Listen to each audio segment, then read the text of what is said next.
Mary Venzel never imagined working the catwalk at 78 years old, but she has something to show off, even if it's a little out of her comfort zone. I'm a little nervous. I've never done anything like that before. After dropping 120 pounds, she's more comfortable than she's been in years. Mary battled breast cancer, then lung cancer, and had part of her lung removed.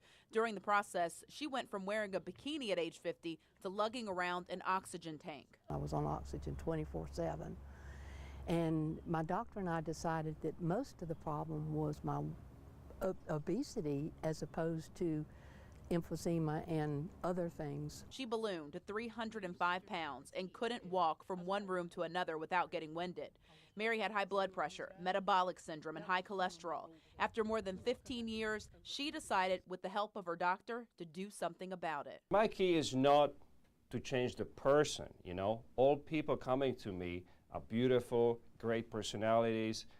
I want to give them health and better quality of life. Bariatric surgeon Dr. Murrow Uckel recommended Mary get a gastric sleeve.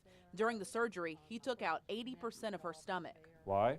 Because I know it works, it doesn't cause you any troubles, will give you tremendous weight loss and improvement of diseases related to obesity. Recovery was not easy. Mary's stomach was so much smaller, she had to change her diet completely. At first, it's liquids, just liquids, and you do protein shakes, and I tried baby food.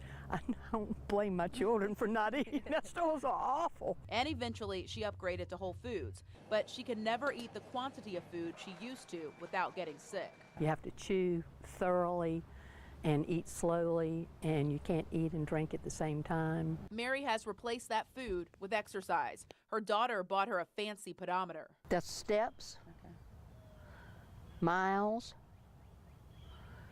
calories burned. And she puts it to work every day. And I do 5 to 6 miles 3 days a week. I go rain or shine, hot or cold. And now a first, walking the catwalk at St. Vincent's as a success story. Someone who took control of her life and vows to never let food control it again. It's changed my life. It really has changed my life, from being a couch potato to doing what I want to do. So let me show you what we've got. Sharon McBee is picking out groceries for her family at this food pantry in Jacksonville Beach. We have some mayonnaise up there. Oh, mayonnaise.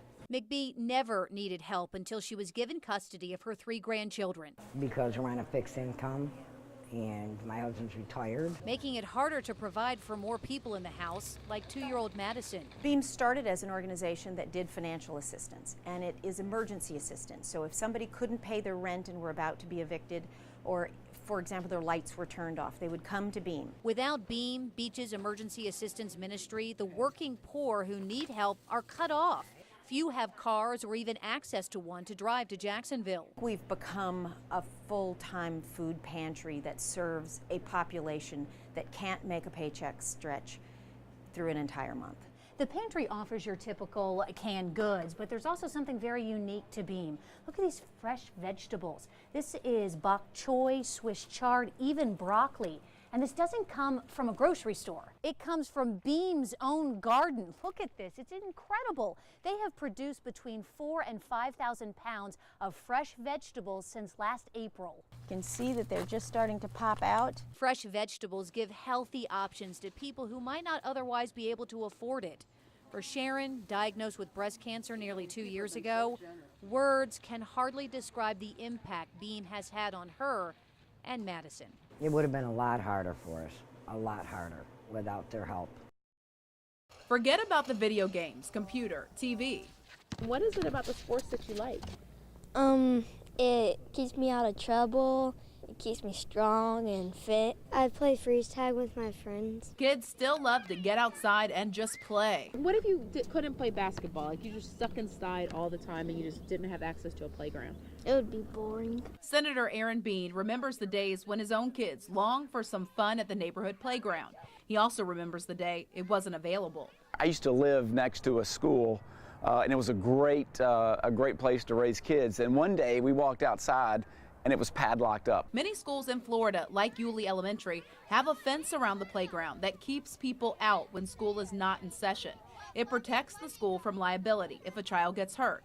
Senator Bean wants to pass a law that takes some of that responsibility away. After school hours, these gates lock and no one has access to the playground. But if this bill passes, an athletic association or someone like the YMCA would actually be able to use the playground, and they would share the liability, and it would extend beyond school hours. Their number one excuse for not doing it is liability. We're worried something's going to happen. So this law will give them extended liability protection after hours.